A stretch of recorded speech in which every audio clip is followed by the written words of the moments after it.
ओमज्ञानतिमिरान्धस्य ज्ञानाञ्जनशलाकया चक्षुरुन्मिलितं येन तस्मै श्रीगुरुवे नमः। श्रीचैतन्यमनोभीष्टं स्थापितं येन भूतले स्वयं रूपः कदा मह्यं ददाति स्वपदान्तिकम्।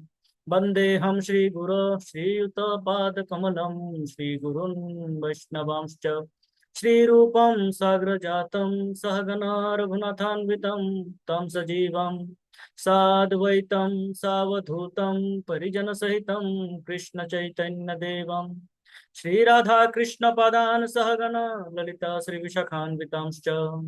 हे कृष्ण करुणा सिन्धु दीनबन्धु जगत्पते गोपेश गोपिका कांत राधाकांत नमस्तुते। तप्त कांचन गौरांगी राधे वृंदावनेश्वरी वृषभानुसुते देवी प्रणमामि हरिप्रिये। वाञ्छाकल्पतरुभ्यश्च कृपा सिन्धुभ्य च पतितानां पावनेभ्यो वैष्णवेभ्यो नमो नमः। जय श्री कृष्ण चैतन्य प्रभु नित्यानंद श्री अद्वैत गदाधर श्रीवासादि गौर भक्त वृंद।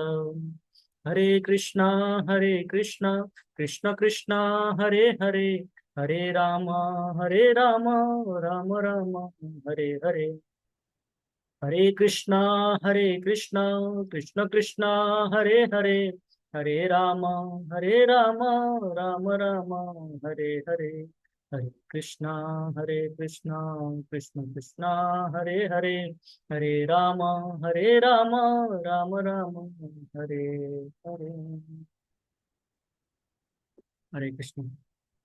सभी का स्वागत है। हमारे पास जितना भी थोड़ा सा समय है, आधा घंटा, हम इसका उपयोग करते हैं भगवान के बाल लीलाओं का चर्चा करते हैं, बाल लीलाओं का रस आस्वादन करने का प्रयास करते हैं। श्रीमद् भागवतम की जब बात होती है, श्रीमद् भागवतम की श्रीमद् भागवतम के चर्चा होने का अर्थ ही है कि उससे रस आस्वादन करना है। कारण श्रीमद् भागवतम क्या है? रसम आलयम।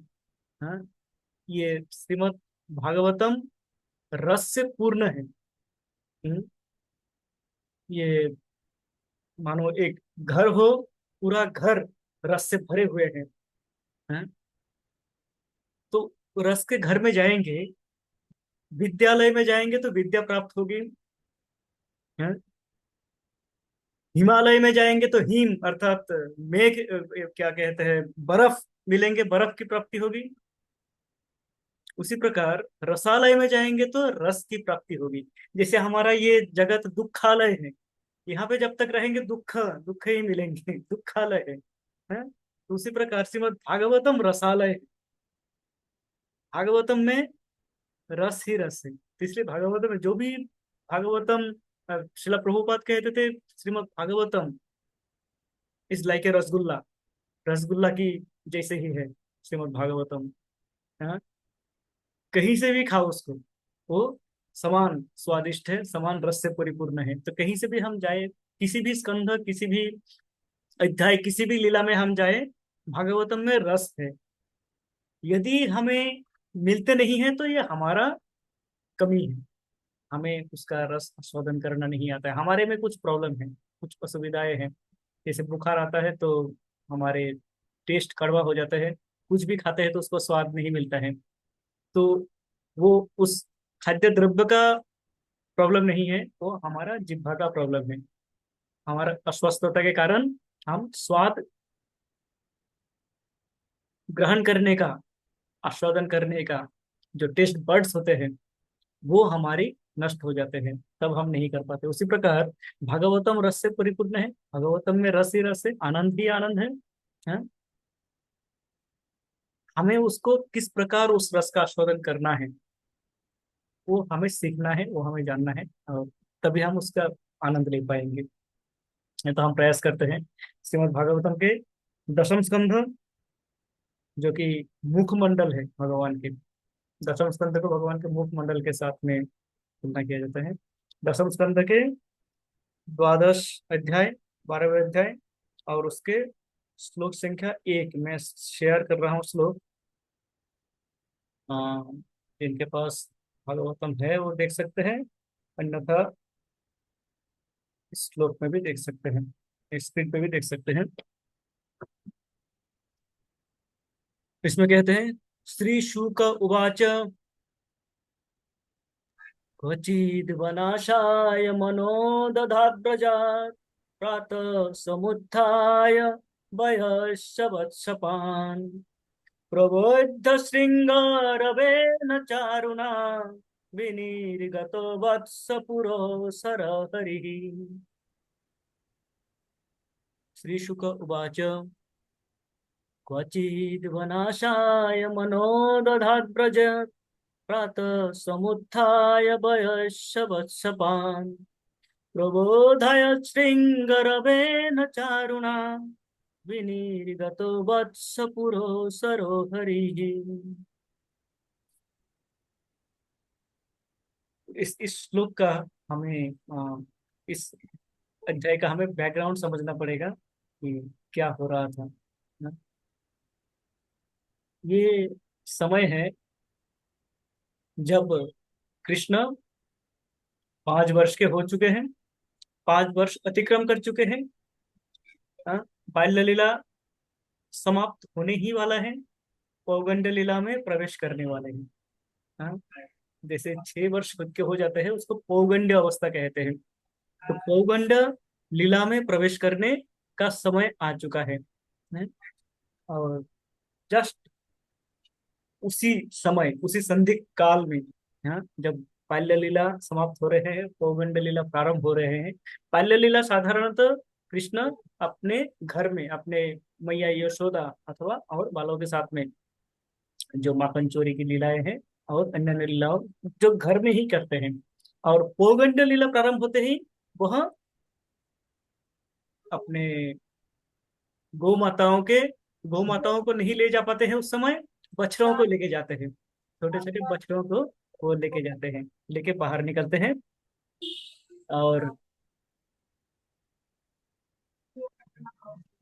उनके साथ में उनके जो सखागण होते हैं, उनके सखागण भी उनके साथ में चलते हैं, जाते हैं। और वो वन में, वृंदावन के वनों में गाय चराते हुए अपने सखाओं के साथ में वो लीलाएं करते हैं।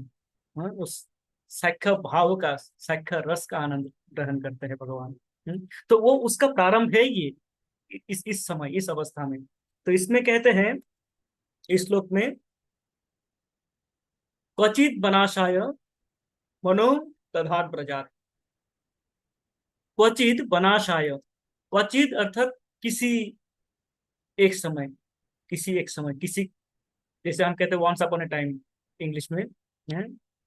तो एक समय ऐसा हुआ कि बनाशाय, वन में भोज करने का इच्छा हुई कृष्ण को।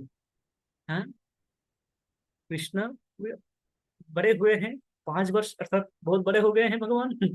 तो वो कहते हैं कि हम वन भोज करेंगे, वन में जाएंगे, मित्रों के साथ में जाके वन भोज करेंगे। हैं, मन में वो विचार आए उनके, बनाशाय मनो दधात ब्रजात, ये मन में विचार आया कि हम वन भोज करेंगे। कहाँ पे करेंगे? ब्रज में ही, पर घर से बाहर किसी वन में जाके करेंगे। द्वादश वन है, किसी वन में जाके वो वन भोज करेंगे। और इसलिए क्या करते हैं, क्वचिद बनाशाय मनो दधत् प्रजात प्रातः समुत्थाय वयस्य वत्सपान। प्रातः समुत्थाय, तो जिस दिन ये उनका सिद्धांत हुआ कि आज हम वनभोज में जाएंगे, उस दिन वो क्या करते हैं, प्रातः समुत्थाय, प्रातः काल, हाँ, में सब जग जाते हैं, उठ जाते हैं। वयस्य वत्सपान, कृष्ण जगते हैं, कृष्ण अपने मित्र, कृष्ण के समस्त मित्रगण जगते हैं, समस्त वत्स, गो वत्सों को, जो बछड़े, उनको जो लेके जाएंगे वो भी जगाते हैं, उनको भी जगाते हैं। प्रबुद्ध श्रृंगारवेण चारुणा। अब ये जगाते कैसे हैं, कृष्ण सबको जगाते हैं। किस प्रकार जगाते हैं? प्रबोध्य श्रृंग रवेन। हाँ? कृष्ण के पास एक श्रृंग होते हैं, कृष्ण के पास तो एक तो बांसुरी होते हैं, दूसरा सिंग होते हैं, जो कि बफेलो हॉर्न, भैंस के सिंग से बनाया जाता है, सिंगा बोलते हैं उसको, श्रृंग। उस श्रृंग का बजा के वो इन अपने समस्त मित्रों को जगाते हैं, समस्त बच, बछड़ों को भी जगाते हैं, तैयार करते हैं। और फिर क्या करते हैं? विनिर्गतो वत्स पुरो सरो हरि। और हरि, कृष्ण स्वयं भगवान, वो क्या करते हैं? इन सबको साथ में लेके, इन सबको आगे रख के, वत्स पुरो, हाँ, समस्त सभी जनों को विनिर्गत, निकलते हैं अपने घर से, सभी अपने अपने घर से निकलते हैं, विनिर्गतो, निर्गत हो जाते हैं। और वत्स पुरः सरोहरी, जो बछड़े हैं वह सामने रहते हैं, उनको सामने रखते हैं, पीछे पीछे वो चलते हैं अपने मित्रों के साथ में। समस्त बछड़े आगे निकल लेते हैं, उनको निकालते हैं, और फिर ये मित्रों के साथ में वो खेलते, हंसी मजाक करते हुए, आनंद के साथ में वो निकलते हैं। तो इस श्लोक में ये वर्णन है। तो इस श्लोक में जब हम गंभीर में जाते हैं इसका, हाँ, ये तो हो गया संक्षेप, अनुवाद इस श्लोक का। अब इस श्लोक में हम जानते हैं संस्कृत में, संस्कृत भाषा में अथवा हमारे शास्त्रों में जो भी अ, कहा जाता है, बहुत ही क्रिस्प कहा जाता है। अर्थात अ, मान लीजिए कि कंडेंस्ड मिल्क, गाढ़ा मिल्क, कंडेंस्ड मिल्क जो मिलता है, मिल्क मेड, वो क्या होता है? वो यदि हम 1 लीटर कंडेंस्ड मिल्क ले, उसमें क्या होता है? 15-20 लीटर दूध से वो कंडेंस करके, घड़ा करके उसको 1 लीटर बनाया जाता है। अर्थात इतने सारे दूध उसमें समाहित है, उस 1 लीटर कंडेंस्ड मिल्क में। इसी प्रकार संस्कृत भाषा में ये मधुरता है कि बहुत सारे कथा, बहुत सारे कथाएं, बहुत सारे घटनाएं एकदम एक शब्द, दो शब्द, एक वाक्य में वर्णन किया जा सकता है। एक वाक्य से इतने सारे घटनाओं का वर्णन हो सकते हैं, जो कि हम जब इसमें आ, डुबकी लगाएंगे,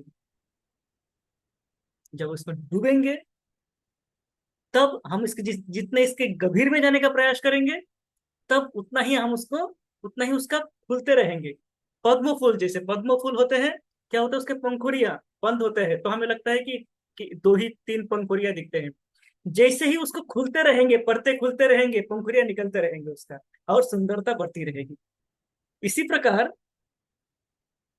संस्कृत श्लोक है, और हमारे मुख्यतः श्रीमद् भागवतम इस प्रकार से है कि क्योंकि परीक्षित महाराज के पास अधिक समय था नहीं, तो सुखदेव गोस्वामी, बताना सब है, सब कुछ बताना है, पर इतने संक्षेपित करके बताना है, इतना कंडेंस्ड करके बताना है, घना गाढ़ा करके बताना है, ताकि सब बता दे, समय भी बचे। तो इस प्रकार एक श्लोक में, इस श्लोक में जो बताया है, बहुत सारी घटनाओं का वर्णन हुई है। तो उसमें हम आ, उसको एक दो घटनाओं में जाने का प्रयास करते हैं कि इस श्लोक में और क्या क्या कहना चाहते हैं, क्या क्या कहा जा रहा है।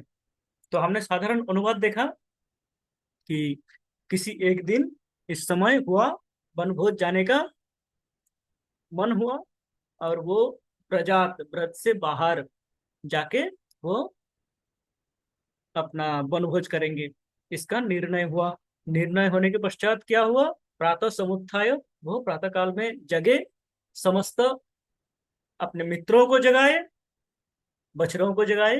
किस प्रकार? श्रृंगार अवेनम, अपना श्रृंग बजा के वो सबको जगाए हैं।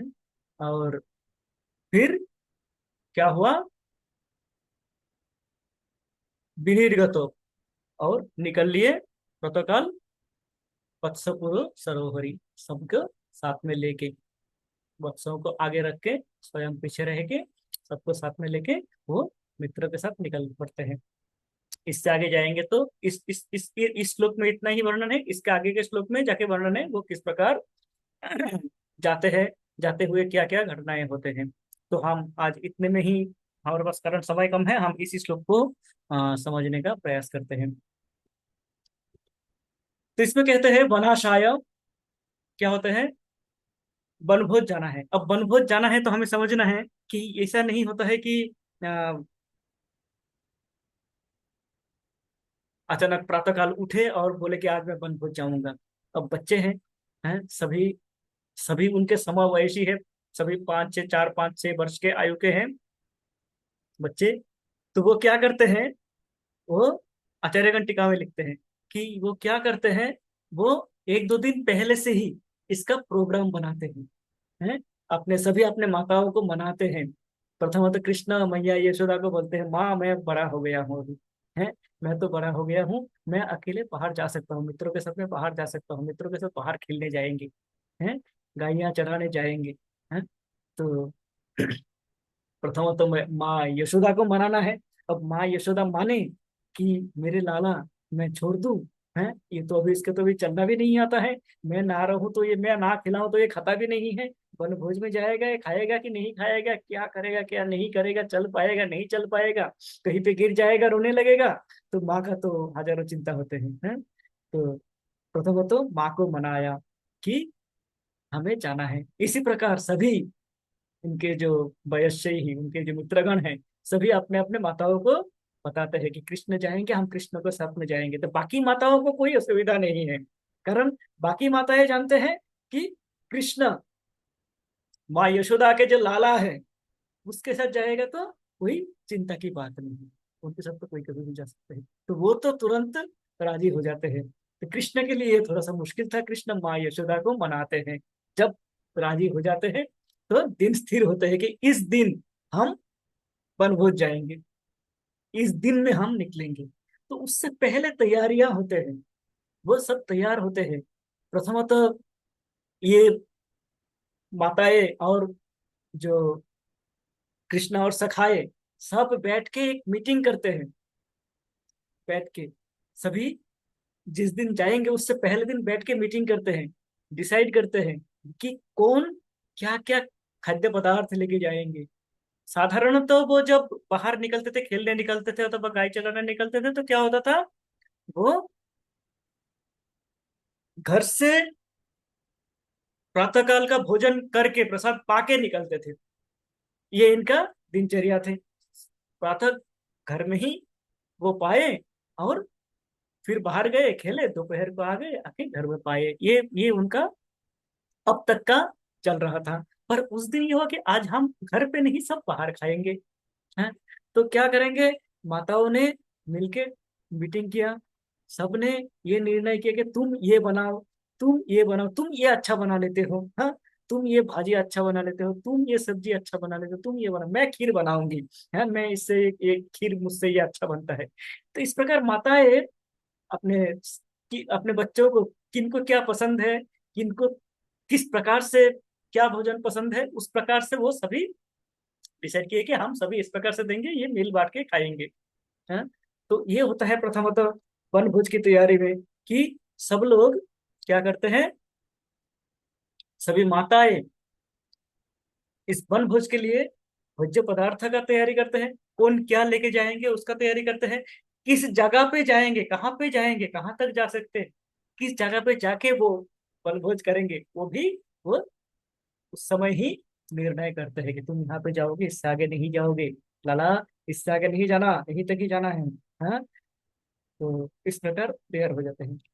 इसके बाद आ, सभी का फूड प्रिपरेशन, जो अ, खाद्य पदार्थ कौन क्या लेके जाएंगे उसका भी डिसाइड हो जाते हैं कि ये लेके जाएगा, वो ये लेके जाएगा, हाँ। कोई बोलेंगे तू ज्यादा लेना, तू ज्यादा खाता है, हाँ, तू ज्यादा लेके आना, हाँ। इस प्रकार से भी होता है, छेड़खानी होते रहते हैं, हाँ, कि मैया इसको जो अधिक दे देना, ये तो नहीं तो हमारा सबका छिनका खा लेते हैं, हैं। इनको इस प्रकार से भी वो सारे आनंद के वातावरण उसी समय शुरू हो जाता है जब वो मीटिंग हो रहा होता है। और एक उत्साह रहता है उनके मन में, सभी के मन में, कि हम वन में जाएंगे, वनभोज करेंगे, वनभोज का आनंद लेंगे। इसके बाद अभी इनको सजा के भी भेजना है। तो माताएं, जैसे जैसे कृष्ण कृष्ण को माँ यशोदा मणिमुक्ता अलंकारों से सजा के रखते हैं। इतने सुंदर मणिमुक्ता से सजा के रखते हैं जब भी वो आ, बाहर निकलते हैं। पर कृष्ण और उनके सखागण, उन्होंने क्या किया, उन्होंने बोला कि हम वन भोज में जाएंगे तो हम वन के जो फूल है, वन के जो फल है, उस प्रकार द्रव्यों से हम हमारा श्रृंगार करेंगे। माताएं तो प्रतिदिन हमें सोने, हीरे, मोती इत्यादि से सजाते हैं। आज हम वन में जाएंगे तो वन के द्रव्यों से, वन के फल फूलों से हम अपना श्रृंगार करेंगे।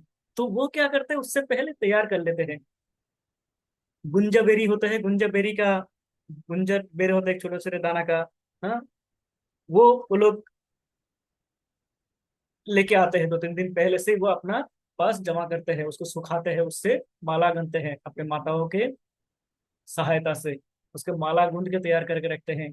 फूल विभिन्न रंग के, विभिन्न प्रकार के, विभिन्न सुगंधों के फूल वो उससे जिस दिन जाएंगे पिकनिक, उससे पहले ही वो सब इकट्ठा करके रखते हैं अपने पास।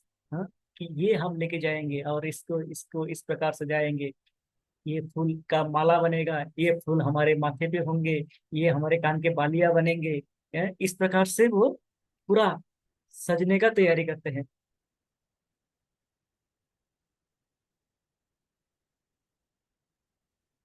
ये प्रथम बार होगी सभी बालकों के लिए कि वो अपने माँ के, अपने मैया के हाथ से नहीं पाएंगे प्रसाद। वो अकेले बाहर जाके अकेले अपने हाथों से, अपने ही आ, हिसाब से वो प्रसाद पाएंगे। तो ये भी एक आनंद था उनके लिए कि चलो, आज हम हमें जो अच्छा लगता है, हमें जिस प्रकार से अच्छा लगता है, उस प्रकार से बनभोज करेंगे। यहाँ पे तो माँ सदा ये खाओ, ये खाओ, ये खत्म करो, है, ये तुम्हारे थाली में तो ये रह गया रोटी, तुम तो कभी खाते ही नहीं हो, तुम तो दुबला हो रहे हो। हाँ, ये इस प्रकार का माताओं का अनुयोग रहता है बच्चों के लिए।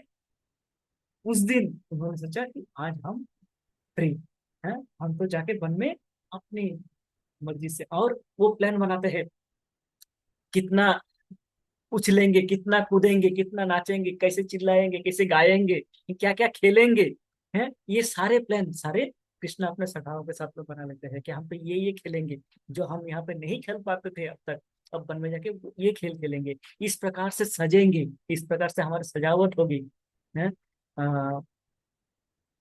ऐसे ऐसे बैठ के हम प्रसाद पाएंगे। हमारा जो भोज होगा, भोज किस प्रकार होगा, इस प्रकार से होगा। ऐसे ऐसे बैठेंगे, हम पत्ते पे लेंगे, कोई बर्तन लेके जाएगा, कोई पत्तों का बनाया हुआ आ, कटोरी लेके जाएंगे, कोई मिट्टी के बर्तन लेके जाएंगे। इस प्रकार से वो सारे प्रोग्राम करते हैं। उनके मन में एक बहुत ही उत्साह रहते हैं। जो प्रभु जी बता रहे थे, उत्साह निश्चय धैर्य, यह हमारे लिए है, भगवान सिखाते हैं कि उत्साह, ये जो भोज करेंगे, वनभोज करेंगे, कृष्ण के साथ में वनभोज करेंगे, तो सखाओं का एक उत्साह कि कृष्ण के साथ में आज प्रथम बार हम एक साथ में बैठ के प्रसाद पाएंगे। नहीं तो सब अपने अपने घर में अपने अपने माताओं के साथ में प्रसाद पाते हैं और फिर जाते हैं। आज प्रथम बार होगा कि हम कृष्ण के साथ में बैठ के एक साथ में प्रसाद पाएंगे। हैं, कृष्ण से छीन के प्रसाद ले लेंगे हम तो, कृष्ण का झूठा खाएंगे। कृष्ण का उच्छिष्ट पाने का प्रयास करेंगे। ये विचार भी रहते हैं बहुतों का। तो इस प्रकार से वो अत्यंत उत्साह के साथ में ये प्लान बनाते हैं। बना के वो क्या करते हैं, उस दिन आ, कहते हैं कि चलो, आज हम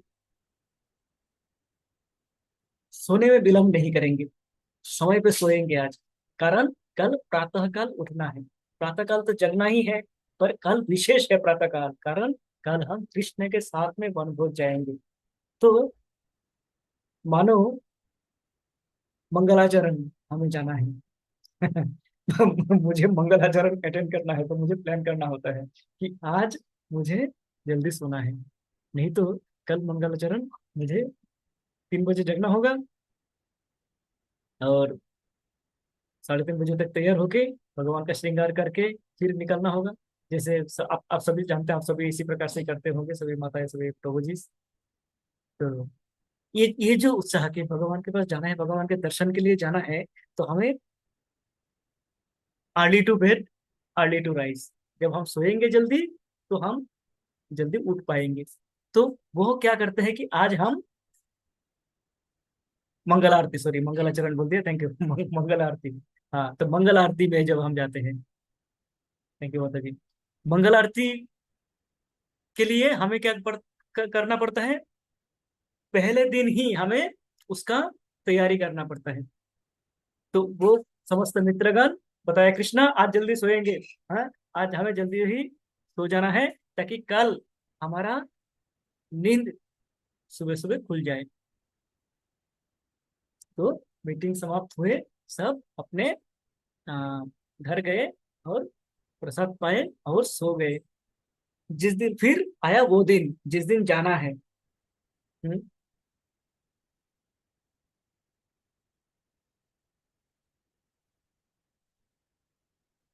प्रातः समुत्थाय, श्लोक में आता है प्रातः समुत्थाय क्वचिद बनाशाय मनो ददात प्रातः समुत्थाय वयस्य वत्सपान। उस दिन वो क्या करते हैं? प्रातः समुत्थाय, प्रातः काल में जगते हैं। उत्थाय अर्थात उठना, समुत्थाय पूर्ण रूप से जग जाना। एक तो होता है कि हम उठते हैं, आंखें नहीं खुल रहा है, कर रहे हैं, जाओ कि ना जाओ, सुस्ती छाई हुई है? पर उस दिन उनका क्या हुआ? बहुत जगे और पूरी तरह से उनका आंखें खुल गई है। वो उनमें जो एक सुस्ती होती है वो थी नहीं उस दिन, पूरा तरह से जगे। और जगे कैसे? तो इससे पहले कि प्रातः काल जो उठना है, आचार्यगण कहते हैं ये प्रातः काल उठना है। ये साधारण तो देखा जाता है तो आ, जैसे अंग्रेजी में कहते हैं, हाँ, early to bed early to rise makes a man healthy wealthy and wise. जब हम जल्दी सो जाते हैं और प्रातः काल में जग जाते हैं, ब्रह्म मुहूर्त में जगते हैं, तो उसका हमारा क्या है? हेल्थ पे, हमारे स्वास्थ्य पे उसका असर पड़ता है। हम्म, जितने हम लेट सोते हैं, जो जो लेट सोते हैं, रात को जगते हैं और दिन में सोते हैं, देर तक सोते रहते हैं, उन ये जिनका दिनचर्या है वो जानते हैं, मैं जानता हूं कि इसका असर स्वास्थ्य में अत्यंत भयंकर असर पड़ते हैं। बहुत बहुत बुरा असर पड़ते हैं उसका। हम्म, और हम इसका आदी जब हो जाते हैं तो हमें क्या होता है? हमें साधारण जो हमारे दिनचर्या है, साधारण जो लाइफस्टाइल है वो हमें अच्छा नहीं लगता है। उस पे हम आ नहीं पाते हैं और हम अनेकों जो अस्वस्थता से, बीमारियों से फिर हमें गुजरना पड़ता है, जाना पड़ता है, भोगना पड़ता है। जो भी देर से जगते हैं, हाँ, रात को पार्टी करते हैं और दिन में सोते हैं, उनके शरीर में प्रॉब्लम अवश्य ही है, शारीरिक कष्ट उनको अवश्य ही है। स्वास्थ्य का जो प्रथम एक एक अपने स्वास्थ्य को ठीक प्रकार से मेंटेन करने का जो प्रथम इंस्ट्रक्शन होगा वो होगा कि आपको जल्दी उठना है सुबह। ये हम बचपन से सुनते आए हैं कि सुबह उठना है जल्दी। तो ये प्रातः समुत्थाय, वो ब्रह्म मुहूर्त में जगते हैं। ब्रह्म मुहूर्त कब होते हैं? सूर्यास्त, सूर्योदय के 1.5 घंटा पहले से ब्रह्म मुहूर्त प्रारंभ होते हैं। तो मान लीजिए यदि 6 बजे सूर्योदय होते हैं, 6 बजे सूर्योदय होता है तो 4:30 बजे ब्रह्म मुहूर्त प्रारंभ हो जाते हैं। हम्म? तो वो समय होता है जगने का।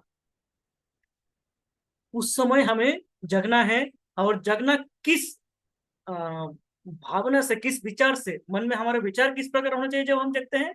कि आज हम कृष्ण से मिलेंगे, आज हम कृष्ण के साथ जाएंगे, कृष्ण का दर्शन करेंगे, भगवान का दर्शन होगा आज। ये विचार के साथ में हम, हमारा हमारा सोना किस लिए है? कि कल हम सुबह उठ के, प्रातः काल ब्रह्म मुहूर्त में उठ के भगवान का दर्शन करेंगे। आचार्य कहते हैं कि विचार ये होना चाहिए, जब हम सोने जाए तो सोने इसलिए नहीं जा रहा है कि मुझे आराम करना है, थक गया हूँ। सोने इसलिए जा रहा है कि कल जल्दी उठना है, भगवान का दर्शन करना है। ब्रह्म ब्रह्म मुहूर्त में भगवान का दर्शन करना है, भगवान के साथ में सामने बैठ के जॉब करना है। ये विचार के साथ में सोना है और ये विचार के साथ में जगना है। प्रातः समुत्थाय, इसका हमारा भौतिक लाभ है। भौतिक अनेकों लाभ है। जो साधारणतः प्रतिदिन प्रातःकाल जगते हैं उनको बीमारियां कम होते हैं, वो कम बीमार होते हैं, उनका हेल्थ सही रहते हैं। हेल्थ सही रहते हैं तो वेल्थ भी सही रहते हैं। Health is wealth too. और उनका वाइज, वो ज्ञान भी, उनका जो समझने का जो अ, बुद्धि है, बुद्धि भी विकसित होते हैं जब वो जगते हैं। और जो लेट राइजर है, दिन में सोते हैं, उनका क्या होता है, सुस्ती होते हैं, बुद्धि भी उनका स्वस्थ होते हैं, उनका सुस्त सुस्त होते हैं, बुद्धि भी मंद गति होते हैं उनको, है। उनका ब्रेन उतना फास्ट कार्य नहीं कर सकते हैं, स्लो चलते हैं। इसलिए देखा जाएगा, जैसे जो बड़े बड़े जो सीईओ होते हैं, जो उच्च पद में आसीन होते हैं, जो बड़े बड़े कंपनी खड़ा करते हैं, या मान लीजिए हमारे प्राइम मिनिस्टर प्रातःकाल जगते हैं, प्रतिदिन ब्रह्म मुहूर्त में जगते हैं, योगा करते हैं, फिर अपना दिनचर्या प्रारंभ करते हैं। हमारे वर्तमान प्रधानमंत्री मोदी जी के सुना है, उनका लाइफ स्टाइल के विषय में सुन रहा था। तो इस एज में भी कितना एक्टिव है वो। दिन में मिनिमम 14 घंटा कार्य करते हैं, ऑफिस के कार्य में लगे रहते हैं। क्यों कर पाते हैं इतना? उनका ब्रेन भी तेज चलते हैं, सबके साथ में वो समस्त पृथ्वी को, वो मानो समस्त पृथ्वी का ही, समस्त देशों का भी नेता हो, इस प्रकार से कहीं भी जाता है वो उनका सर ऊंचा रहता है। वो किस प्रकार से है, ये एक अभ्यास, ये जो वैदिक सभ्यता का जो अभ्यास है प्रातःकाल जगना, और इस प्रकार अपने दिन शुरू करना भगवान का स्मरण करके, ये एक ऊर्जा हमें देते हैं इस भौतिक जगत में भी। और आध्यात्मिक जगत में, आध्यात्मिक प्रगति के लिए, यदि हम प्रातःकाल जग नहीं पाए तो हमारा आध्यात्मिक जीवन प्रारंभ ही नहीं हो सकता। ब्रह्म मुहूर्त में यदि हम जग नहीं पाते हैं तो मान लीजिए कि हमारा आध्यात्मिक जीवन प्रारंभ ही नहीं हुआ। आध्यात्मिक जीवन का शुभारंभ ही ब्रह्म मुहूर्त से होते हैं। ब्रह्म मुहूर्त यदि हम मिस कर दिए तो हम आध्यात्मिक जीवन में, आध्यात्मिक प्रगति हमारी बंद हो गई, रुक गई है। तो प्रातः समुत्थाय, हाँ। अब ये समुत्थाय, ये उठे किस प्रकार? उठने का तो हमने जाना कि उठना अ, अत्यंत महत्वपूर्ण है हमारे हेल्थ के लिए, और हमारे हमारे जो ये शारीरिक, फिजिकल हेल्थ, और हमारे मेंटल हेल्थ, आध्यात्मिक प्रगति और भौतिक प्रगति, दोनों के लिए सुबह उठना, प्रातःकाल जग जाना, ब्रह्म मुहूर्त में जगना, ये अत्यंत महत्वपूर्ण है। भागवत गीता में भगवान कहते हैं, या निशा सर्वभूतानां तस्यां जागृति संयमी, यस्यां जागृति भूतानि सा निशा पश्यतो मुने। भौतिक लोग जो अपने इंद्रिय तृप्ति में लगे हुए हैं, उनके लिए जो दिन है, आध्यात्मिक वादियों के लिए वो रात है। और आध्यात्मिक वादियों के लिए जो दिन है, आध्यात्मिक प्रगति जो करते हैं, आध्यात्मिक रास्ते पे जो चलते हैं, हैं, उनके लिए जो दिन है, भौतिकवादियों के लिए, भौतिकतावादियों के लिए वो रात्रि है। अब 4:30 बजे उठना बोलने से बहुत लोग ऐसे होंगे उनका तो चक्कर आ जाएगा। 4:30 बजे, ये क्या है? मिड नाइट तो सोने का, 4 बजे तो सोता हूं मैं, 4:30 बजे कैसे उठ जाऊंगा, है? तो ये हो गया भौतिकतावादी, उनके लिए वो गंभीर रात्रि है। पर जो आध्यात्मिकतावादी हैं, जो भगवान के भक्त हैं, भगवान के भक्ति में विश्वास रखते हैं और उस पथ पे अग्रसर होना चाहते हैं, उनके लिए 4:30 बजे तो पूरा दिन हो चुका है। वो प्रातः समुत्थाय उठ के खड़े हो जाएंगे और नाचने लगेंगे, 4:30 बजे तो नृत्य शुरू हो जाता है उनके लिए। तो इस प्रकार ये तो हमने जान लिया। अब जगेंगे कैसे? कहते हैं भगवान श्रृंग रवेन। हम्म श्रृंग रवेन क्वचिद्वनाशाय मनो दधाद्व्रजात् प्रातः समुत्थाय वयस्य वत्सपान् प्रबद्ध श्रृंगारवेण चारुणा। प्रबद्ध श्रृंगारवेण चारुणा। कृष्ण वो अपना श्रृंग बजाते हैं। तो अ, श्रृंगा जो भैंस के सींग से बनाया जाता है, ये एक प्रकार के म्यूजिक इंस्ट्रूमेंट है जिसको श्रृंग बोलते हैं। वो बजा के सबको जगाते हैं। अद्भुत है कि मैं जिस दिन ये श्लोक सुना था और इस श्लोक के विषय में चर्चा हुई थी और पढ़ा था इसको, तो अद्भुत है। उस दिन उसके अगले दिन 3:30 बजे अराउंड मेरा अलार्म बजा नहीं है और मुझे लगा कि कुछ अलार्म बज गया है कुछ बज रहा है। और मैं उठ गया, उठ के बैठ गया है। उठ के मैं बैठ गया, एकदम मेरा नींद खुल गया। हाँ। फिर मैं देखा कि मेरा अलार्म तो बजा नहीं है, फिर से मुझे लगा कुछ बजा था। भगवान प्रतिदिन प्रत्येक के लिए ये श्रृंग बजाते हैं, जगाने के लिए। प्रत्येक भक्त के लिए, प्रत्येक व्यक्ति के लिए, प्रत्येक जीव के लिए भगवान ब्रह्म मुहूर्त में ये श्रृंग बजाते हैं। वो बांसुरी बजाते हैं, बांसुरी की ध्वनि से सबको जगाने का प्रयास करते हैं। पर हम सोते रह जाते हैं। हम इसको सुन के, कोई तो सुनते ही नहीं है और सुन के भी अनसुना कर देते हैं हम। हमारा नींद खुलता है, ब्रह्म मुहूर्त में नींद खुलता है, पर हम क्या करते हैं, करवट बदल के फिर सो जाते हैं। अब मैं मेरे मेरे हमारे सामने अनन्य भक्त प्रभु जी है। प्रभु जी तो 3 बजे प्रतिदिन जगते हैं प्रभु जी का कभी भी मिस नहीं करते, वो सिंगर। अब ऐसे बहुत भक्त है जो वो भगवान के बांसुरी के ध्वनि को कभी भी मिस नहीं करते हैं, प्रतिदिन ही जगते हैं, प्रतिदिन ही जगते हैं और भगवान की सेवा में नियुक्त हो जाते हैं। पर हम जैसे जो कुछ मंद बुद्धि मंद विचार वाले हैं, सुमंद मंद मतयोर मंद बुद्धि ही उपद्रिता। तो हम जी उपद्रित है इस मंद बुद्धि के कारण, मंद मति के कारण। वो क्या करते हैं, वो भगवान के वो श्रृंग रब को मिस कर जाते हैं। भगवान प्रतिदिन बजाते हैं और हम जगते हैं। हमारा उत्साह ये होना चाहिए कि जैसे ही वो सुनते हैं हम जग जाए, हम उठ जाए बस। और उठ गए, हमने देखा घड़ी में कितना हुआ, 3 बज रहा है, 3:30 बज रहा है, बस निद्रा पूर्ण हो चुका है। हमें ये समझ में आ जाना चाहिए कि भगवान अभी बुलाया है, अभी भगवान की सेवा में लगना है।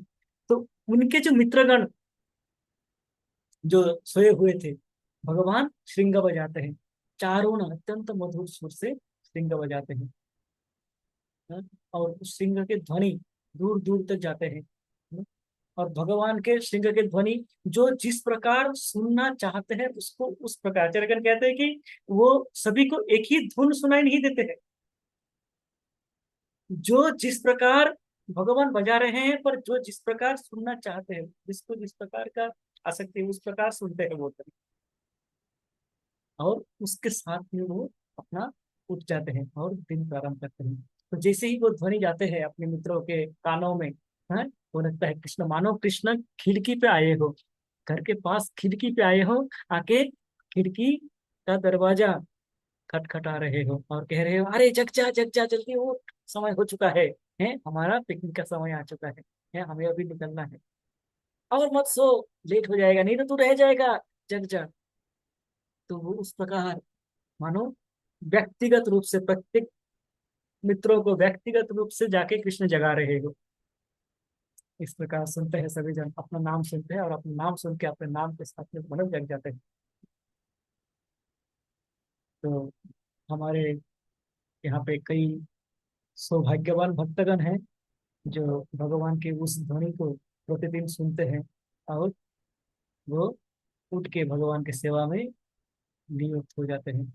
सुरेश शर्मा प्रभु और अनन्य भक्त प्रभु प्रतिदिन 4 बजे, एक दिन में 4 बजने में 10 मिनट पहले गया, मैं देखा दोनों प्रभु उपस्थित थे वहां पे। तो ये ये भगवान का आशीर्वाद है। भगवान का आशीर्वाद तो सबके पास ही है, सबको ही भगवान का आशीर्वाद क्या है, वर्षा है, मानो बारिश हो रही है।